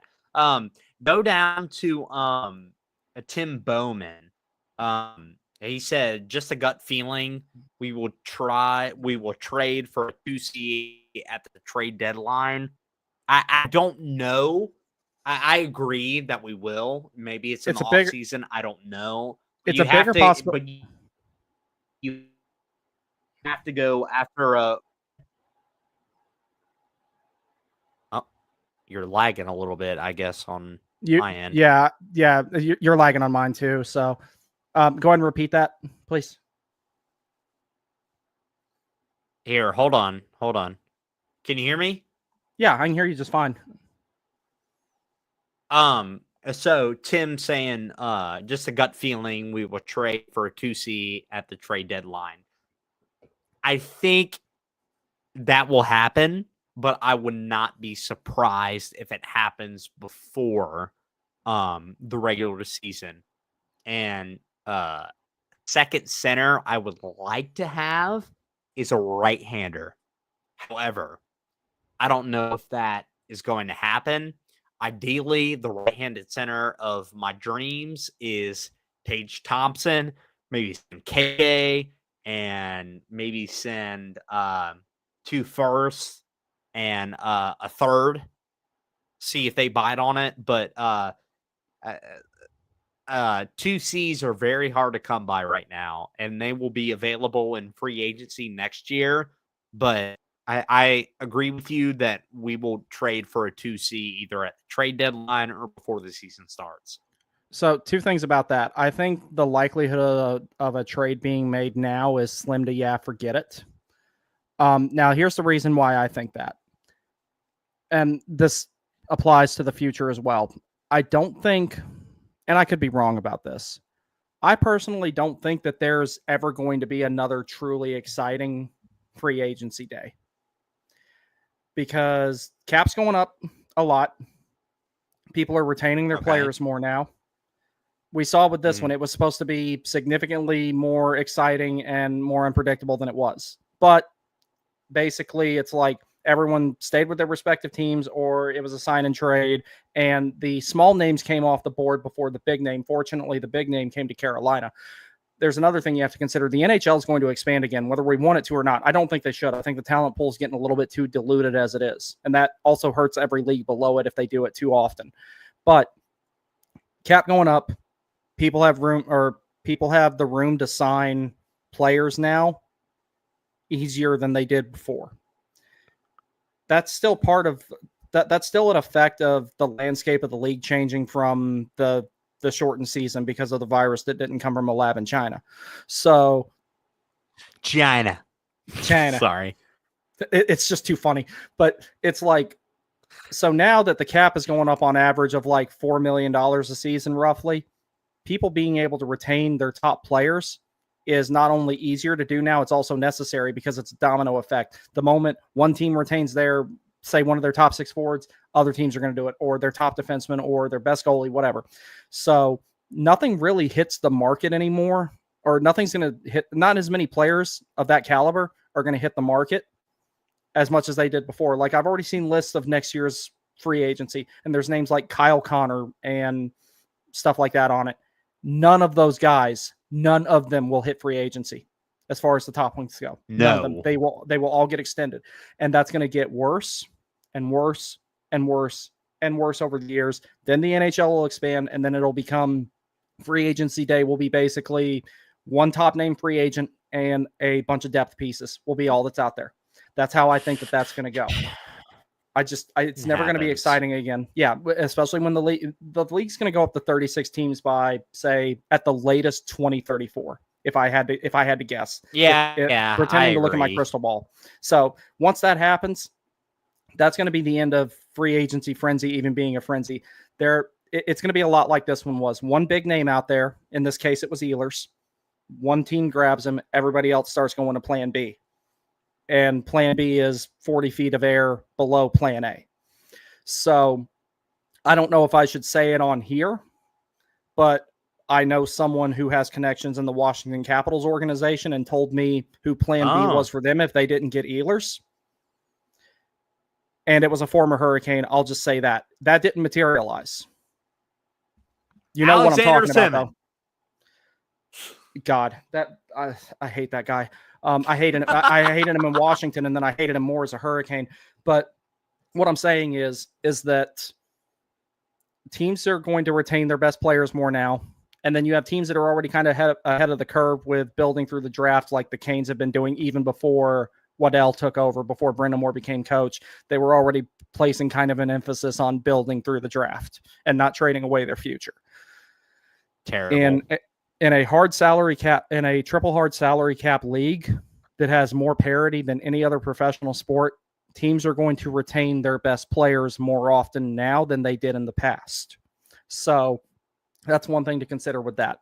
So that's why I don't think that we will see a trade of any significance until you get close to the deadline and teams are falling out of contention. Now, let's just say in theory, Tage Thompson has another season where Buffalo sucks. If that happens, which will happen, because fuck the Sabres. But if they have another bad season and Tage Thompson says, I want out of here, for example, and I'm not saying that this would happen, but this is just for the sake of painting a picture. If he says, I want out of here, Buffalo will do more now. Oh, shoot, my new jersey's here. Hold on. Oh, cool. Sorry. Buffalo will do more now to retain someone like Tage Thompson despite the bad circumstances than they would have in the past, because you need to hold on to everything you can now with the cap going up more, potential expansion. Teams are looking to retain talent more than they are to go out and acquire it. They're looking for more long-term sustainable deals. And you're also talking about the CBA reducing the maximum term of a contract down to 7 years instead of 8 now. That's another factor. There's a bunch of different things. So I think as you get closer to it, is more likely that we will see a trade prior to or closer to the deadline than see one during. I'm not saying that one during the offseason still is out of the question, or at any point next season before the trade deadline is out of the question. But I think that likelihood exponentially grows the closer you get to the deadline. And I think the chances of anything like that happening, any significant trades, any blockbuster trades, anything like that happening between now and then is slim to none. That's just my personal assessment of that particular situation. That's how I think it's going to go down. I could be wrong, but I just don't think that we're going to have any more big free agency frenzies. And I definitely don't think any of the guys that are pending UFAs next season, any of the big ones, are going to hit the market. Even if someone like, say, John Carlson keeps playing, even though he's got more of his career behind him than ahead of him, I could see Washington retaining him before he would hit the free agent market. But someone like him is far more likely to hit the free agent market than someone like Kyle Connor. That being said, that big name of free agents, of pending UFAs next year, is going to drive a lot of what goes on with the trade market. Let's say Winnipeg falls out of contention and they're 15 points back of a wild card spot, whatever. Then maybe for the right price, a guy like Kyle Connor becomes available so that they don't risk losing him for nothing if they think that they're not going to keep him. That's not going to happen, though. Kyle Connor will stay in Winnipeg, just for an example. Big name free agents are going to be guys like maybe Martin Necas, but I think he's staying in Colorado. That's just my personal assessment of that particular subject. All right, we'll wait on AB to get back here. Luke 28 says, tough reality, couldn't agree more. Yeah, and, it's one of those things that I would gladly be wrong about in regards to the line combinations and everything like that and how guys are deployed and everything. I just think that the approach of the organization as a whole, whether you want to talk about it being Tulsky, talk about it being Rod, whatever, I'm talking about this one right here in regards to the line combinations and the sandwich analogy. It's just my personal belief is that if you want things like that to work, the roles have to be more definitive and the organization as a whole has to approach things differently. The thing is with the Canes, here's the sad thing about where the Canes are at. Good, great, but not good enough. It's a whole lot easier to make a panic trade and get worse than it is to make a good trade and get better. That's why the second line center thing, if it waits until the deadline, I'm good with that. And like I was just saying before you got back, AB, I was telling that the comment from Tim there. I think that a likelihood of a trade between now and, say, late February is slim to forget it. When you get closer to the deadline, that's when you're going to see that type of stuff pick up. And even then, because of the previous things I aforementioned in regards to how free agency is going to get diluted, I think teams are going to work harder to hold on to guys that they would have traded a few years ago just because of that. It's going to be harder to acquire those types of players, especially if there's another expansion. No, I agree. Well, let's talk about this last person and then we'll get out of here. Well, I said everything I had to say about KK with Sam. So you go right ahead and I will say my piece about it pretty much verbatim what I said to Sam. So a running joke between Brandon and I is the KK disagreements. Oh, don't call it a disagreement. You're like, no, send him to China, send him to China, send him to China. So I did some research. Okay. Let me just put this in here. All right. KK was picked 3rd in the 2018 draft. Montreal missed Brady Tkachuk, Quinn Hughes, and Evan Bouchard. I will say Montreal. I will say this. Montreal fucked up his development and came to Carolina, and now he's being paid 4.8 at 25. So people that are drafted 3rd overall or lower at 25 years old, Tim Stützle, 8.3. Matthew Boldy, 7 million. Wyatt Johnston, 8.4. Cole Caulfield, 7.8. Except for Stützle, all of these guys were drafted later than KK. So we'll look at the 21, 22 stats. 12, 17, 29. 22, 23, 18, 25, 43. 23, 24. 12, 15, 27. 24, 25. 12, 21, 33. Face-off percentage, respectable, 49.3. Time on ice, 13.40. And this is $4.8 million. I'm just saying at 2 or 3C, the guys that win cups don't have this shit. They need a bona-fide right-handed thing. Numbers don't lie. That's my piece. They don't. To that, I offer this rebuttal from our friend Aaron Manning Wrights, who helped me construct this particular argument. Give me one moment. Mm-hmm. All right. Did you not put input, or is he doing it? What do you mean? Oh, you said your guy constructed an argument. Yeah, Aaron Manning Wrights. You know her. Oh, yeah. Yeah. Okay. So, no, trust me. I've argued for KK more than almost anybody on the face of the planet. I think I've argued for KK more than people who share his last name. I don't think his family argues for him as hard as I do.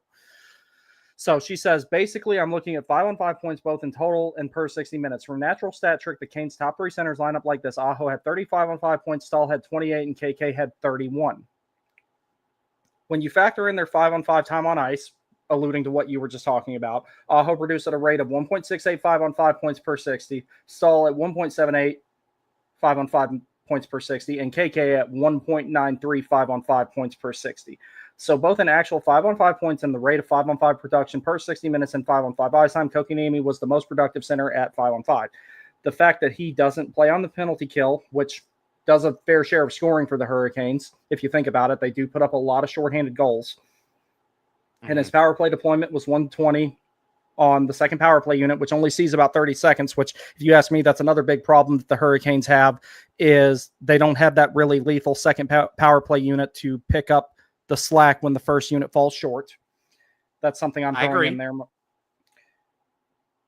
Which is why his overall points remain so low, because there's nothing wrong with his 5-on-5 production given his deployment. Now, additionally to that, you cite where a lot of these guys were drafted at. Taylor Hall was a first overall pick, and now he's playing a middle 6, maybe a bottom 6 role with the Canes, but he's still effective.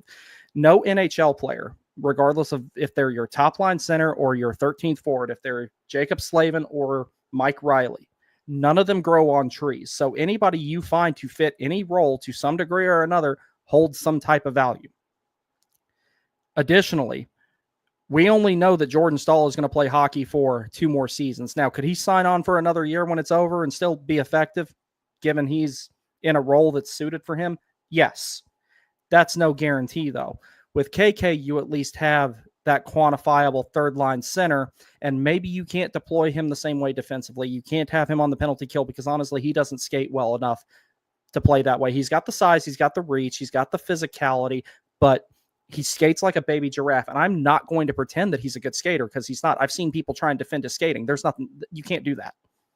But people say that he can't replace Jordan Staal because he's not good enough defensively. I'm not talking about him replacing Jordan Staal's skill set. I'm talking about him replacing his place on the depth chart with a little bit different of a special team utilization, being primarily for the second power play unit and nothing on the penalty kill. That's where KK needs to be used. And before people want the Hurricanes to go out and get a Jordan Staal clone to replace Jordan Staal when his time is up, whenever that may be, there are none. Players like Jordan Staal are going extinct. Pure shutdown centers are not going to be a thing forever. The shutdown defenseman would be on the way out if it wasn't for Jacob Slavin, Adam Pelech, Esa Lindell, Gustav Forsling. And if you think about it, when you're talking about guys who get recognized for how well they play defensively league-wide, that is a very short list. There are not many. The most notable defensive forward in the league is Sasha Barkov, who still puts up about 80 points a season. So what I'm saying is you're replacing Jordan Staal with KK on the depth chart, not in the role. There's a difference. So when that time is up, you can have that quantifiable asset of putting KK in the third line center spot, have someone who's physical. You can have an emergency penalty killer. You can have a second power play unit guy, and you can have someone who goes out there and lays the body on people, which this team sorely lacks. That's part of the reason they went and got Keandre Miller from the Rangers. There's all that to consider. So with all that being said, yeah, maybe you didn't get what you wanted. You didn't get what you hoped for out of a third round pick. You still got an NHL player. There's a lot of first round picks that never even make it to the show and stay there. KK did. And he did on merit. That's true. No. So that's what I'm saying. Is he going to pan out to what you want him to, or what we were hoping for when he got signed to a $4.82 million contract? No.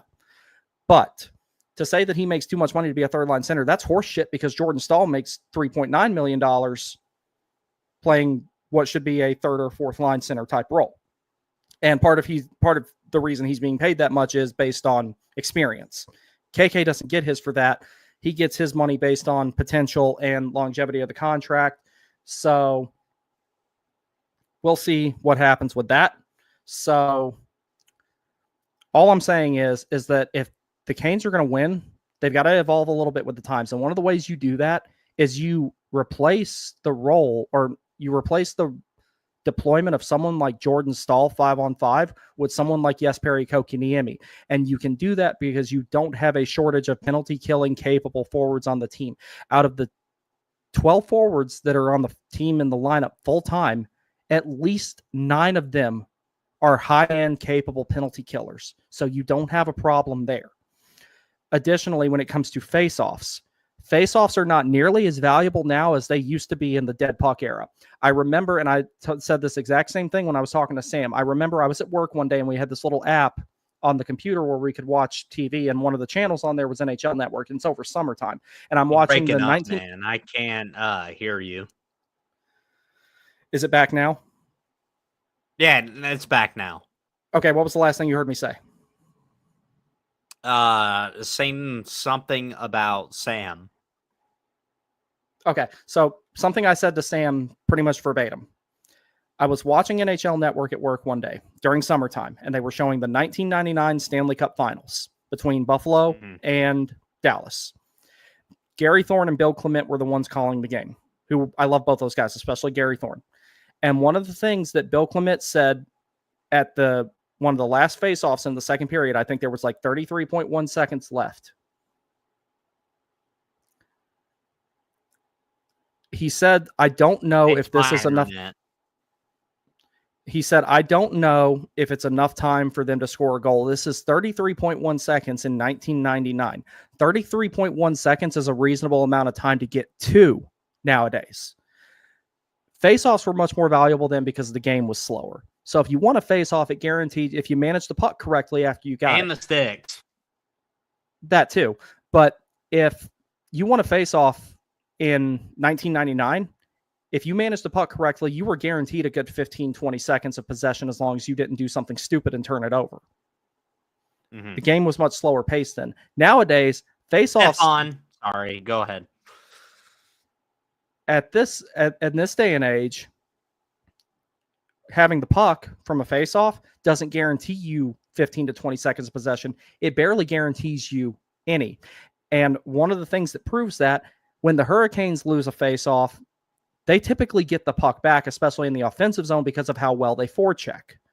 So there's a lot of times where the other team wins the face-off and the Hurricanes are like, oh, that's cute. Give me that. That's mine. So when someone's below 50 in the face-off nowadays, as long as it's not inordinately low, as long as it's not like below 47 or 48, that's not that big of a deal anymore, especially not on the Hurricanes. So every argument that people have used against KK is kind of mitigated in that regard. And also they talk about how much he turns the puck over, but he has been the biggest victim of the line blender the entire time. Jordan Staal knows that he's going to have Jordan Martinook with him. Sebastian Aho knows that he's more than likely going to have Seth Jarvis with him.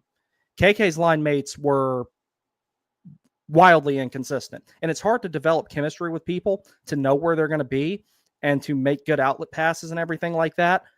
If you're constantly playing with different people, you never develop that chemistry. You never develop that. You never acclimate to the guys around you to be able to kind of know what they're going to do before they actually do it, so you can anticipate those plays and do those things. Now, as far as other things KK is good at, in addition to the physicality, there is also breakout generation. He's good at that. He initiates board battles. I agree. And he initiates board battles, and he wins them a lot of the times because he knows that he's got the size. He'll get the leverage. He'll overpower whoever he's fighting with for the puck. And speaking of fighting, that's another thing that he does. And this team sorely lacks people who are willing to do that. Remember at Whalers night when he beat the shit out of Dylan Cousins on the opening faceoff? That made my day. Regardless of what went on the rest of that game, I was happy. I was as happy as I could be. So when you take all those things into account, is KK a 2C? No. But being a 2C in this day and age, in this league, as difficult as it is to play in, it's a lot to ask of any player. And if you have one that develops into that, like Carolina hoped for with him, and it works out, great. If it doesn't, how do you salvage this person? How do you utilize him? And on top of all that, and this is the last thing I'll say about it, everybody yelling, trade KK, trade KK, trade KK. You're yelling up and down to trade. I'm not talking about you in particular. When people are yelling up and down to trade him, you just spent however much time shitting on the kid, saying that he sucks at this, he sucks at that. If he sucks so much, then he's not going to have any fucking trade value to get traded anyway. So does he suck or not? That's the thing. There are so many people wanting him gone and saying to trade him, but then they spend as much time as you can imagine saying everything that's wrong with his game and why he needs to be gone. And if all that is true, why would any other NHL team want him? You can't have both.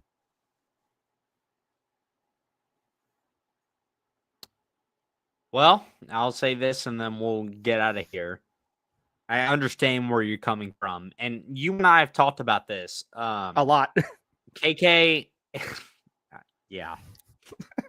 This is like our primary topic.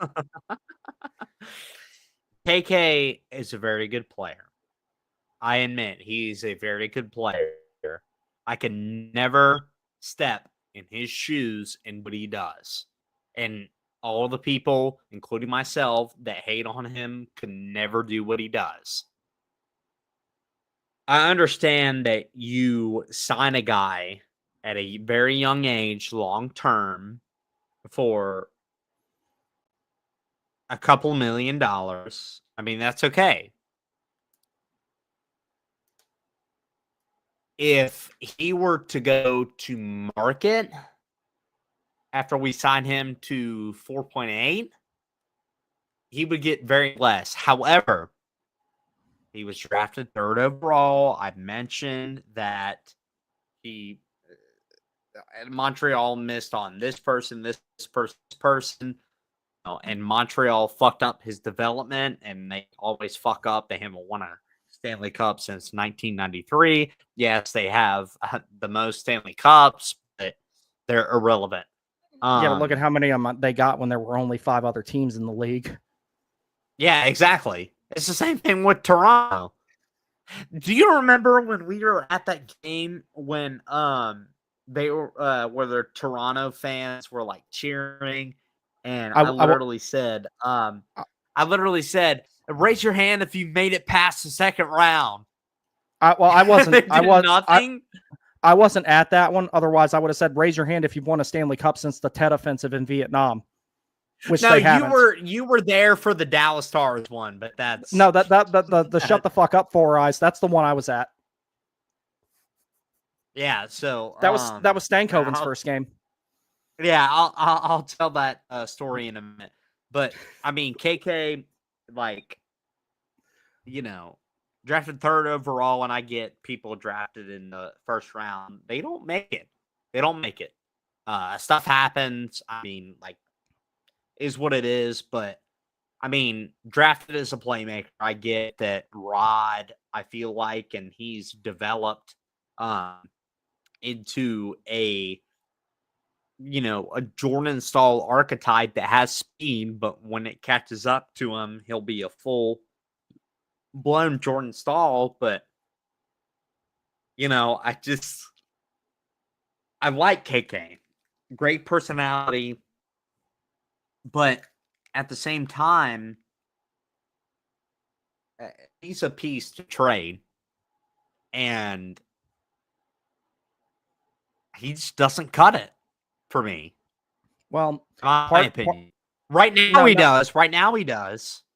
No, I understand where you're coming from, but it's like I also have to take into account it's kind of hard to adapt to playing in a system when you're constantly with different players more than anybody, especially when you're in what is the position on the ice that has to cover the most ice and is going to do the most skating and should, it's like when you look at every position on, when you look at every position on the ice, the guy who should, skate the most during any shift is the center.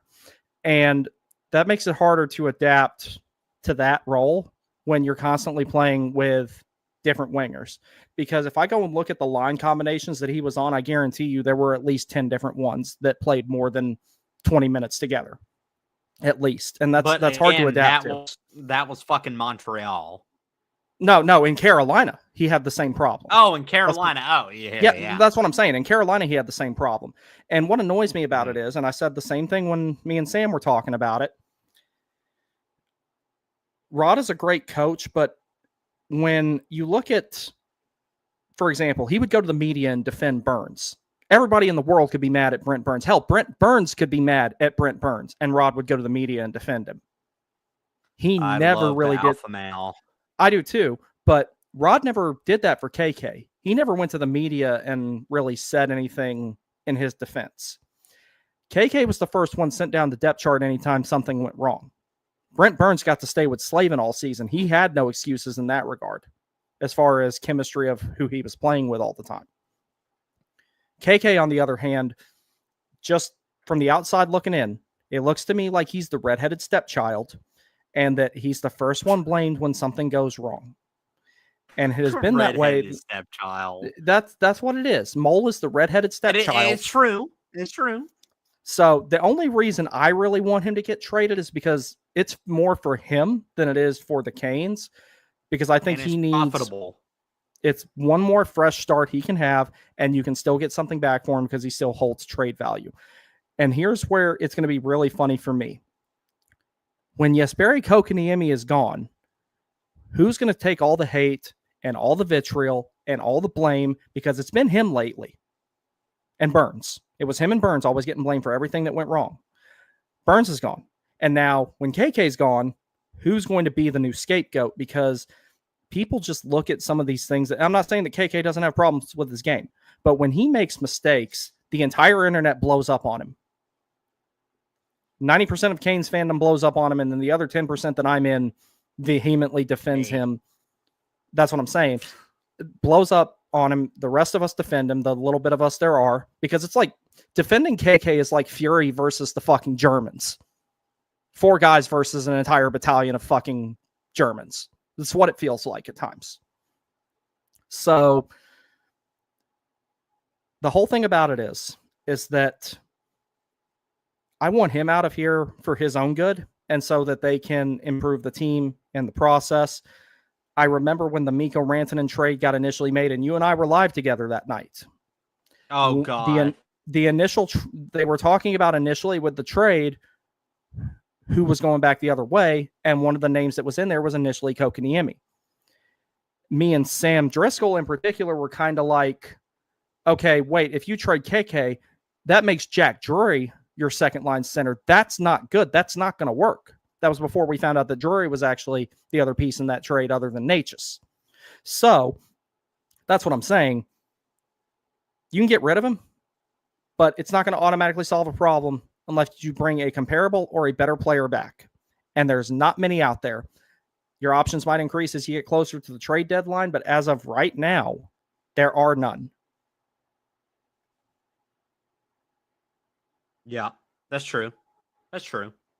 So I'm hoping the kid turns it around. Should we oh, go ahead. I'm hoping the kid turns it around because he's shown times where he can do that. But, you know, I'm going to catch heat for saying this, but I'm sticking with it. Part of that is on Rod with the way he deploys him. That's just all there is. Now, that being said, a lot of it's on KK too. And I've said on multiple occasions, I hope this summer he never picked up a stick. I hope he just worked on his skating all summer. That like I hope he went and took power skating lessons, figure skating lessons, what the fuck ever, anything to improve his skating. Because roller skating and jelly beans, whatever, anything like quads. Those little Skechers shoes that have the fucking wheels that flip out of them. I don't care. But what were those things called that had the wheels? Heelys, yeah. Heelys. If he went to the rink and left the rink on Heelys, rollerbladed while he was at home, skated at the rink, and improved his skating, a lot of the other things that are wrong with his game will start to fix themselves. Because if you can't skate, you can't do shit else. If he can fix that, a lot of his other problems that he has with the game will start to go away.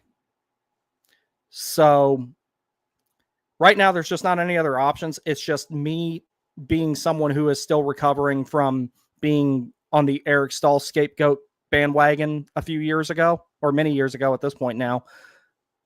I've kind of learned to look at things a little bit differently. And that's one of the reasons I get pissed off when people say things like, oh, well, we need a center that goes above Aho. There's like 10 at the most, and none of them are going to move. Can you name 31 better centers than Aho in the league? No, then he's not a second line center. People look for things like that. They say, Aho doesn't score enough. Aho doesn't do this. Aho doesn't do that. Aho's one of the best two-way centers in the league. And people are just deciding to go after the best guy on the team, other than Jarvis, when they're dissatisfied with some things. Does he need to take another step? Does he need to find another gear? Sure. But people are even starting to turn on him now, and that pisses me off even more than people, going off on KK. Like, it's a team sport. And the last guy you need to be blaming is the point per game two-way center who's eventually going to get a Selke, we hope. And additionally, as far as the money that KK would make if he were to hit the open market, he would actually make a similar amount because of the cap going up. 4.82 is about right for a third-line center. Not at the time he signed, but right about now, a middle six or a bottom six center, that's about what they're going to make. Keandre Miller wouldn't have made $7.5 million 4 years ago. He would have made more like 5.5. 7.5 is the new 5.5, for example. So there's all that to consider. There's some complexities when it comes to the team going forward, but as far as known quantities, KK is more of a known quantity than an unknown. And if he goes away, then I just wonder who people are going to start blaming for wherever the team falls short next, because right now it's him they like to blame. If Scott Morrow had stayed with the Canes, he would have got blamed for a bunch of shit, and that would have been more justified than anything. If you ask me, I was very happy they traded him because I just didn't see him having a future with the team, and they have a history of not holding on to players like that anyway. I rest my case. Thank you for coming to my TED Talk. Sniper out now on all digital platforms. Man, that's all I got. Oh, that's how much I've had to defend KK. It's like I have it memorized in my fucking brain. I could go address Congress about this and say the exact same fucking thing I just said to you. Sound like Mitch McConnell. Yeah, I'm gonna be Mitch McConnell's age saying, y'all blame Kotkaniemi for everything. Mitch, do you need to sit down? Bring me my warm milk. All right, we'll get to the last of the comments here, right. and then we'll call it a day because I got dinner at 7. We're having pork schnitzel tonight. I am really excited. Pork schnitzel? Pork That's schnitzel. German, isn't it? Yeah. We had schnitzel last night too. It's basically just the leftovers of it. Desiree makes it with panko instead of breadcrumbs, so it's a little bit healthier.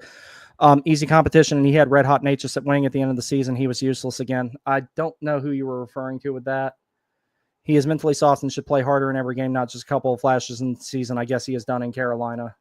It's not you, Brandon, referring to the internet. Lurky says that is true.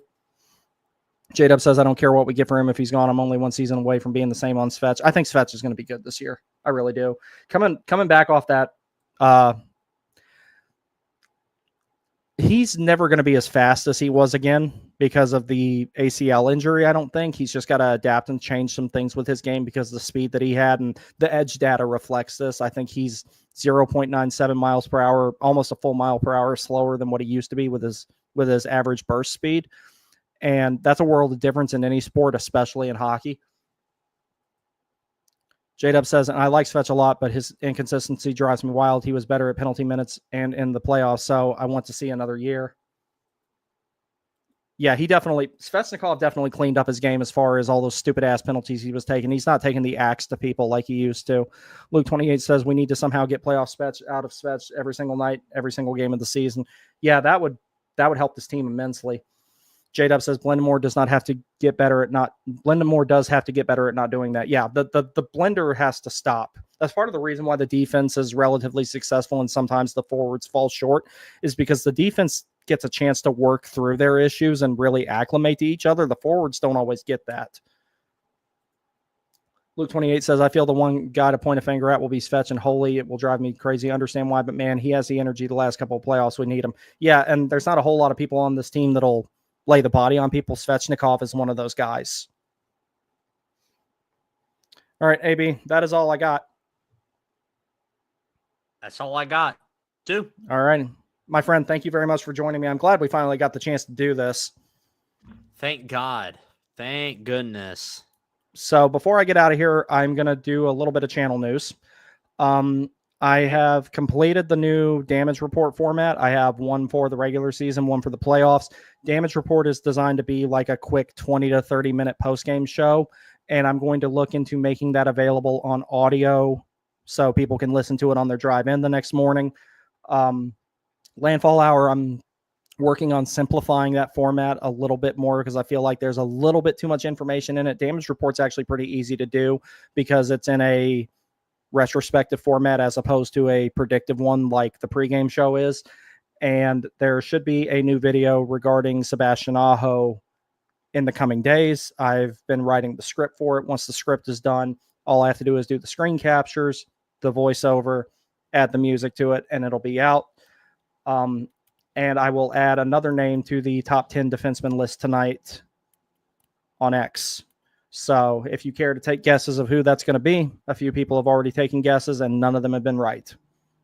So everyone, thank you very much. AB, let them know about Caniac Sessions, our other little project. Well, they already know I'm Caniac Sessions. Brandon's on there and Griff's on there. Griff is out of town this week.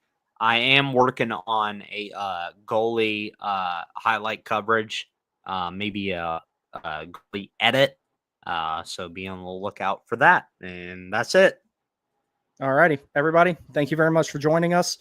I will try to do some more stuff here in the near future, or we will try to do some more stuff here in the near future. Not a ton to talk about, and I don't think until we get closer to maybe the prospect showcase, we'll really have anything to talk about. That I'm going to definitely, do some stuff on and everything. Then we'll have training camp after that, and then preseason, and then the regular season will start, and then we'll have plenty to talk about. But I personally will not be streaming much over the summer because I don't think there's going to be anything to talk about. I really don't. I think that everything's going to be dormant until then. So if something does happen, we will do our best to be the first ones to come on here and talk about it. But likeliness is there ain't going to be much of anything else. So y'all take care. I'll see you next time.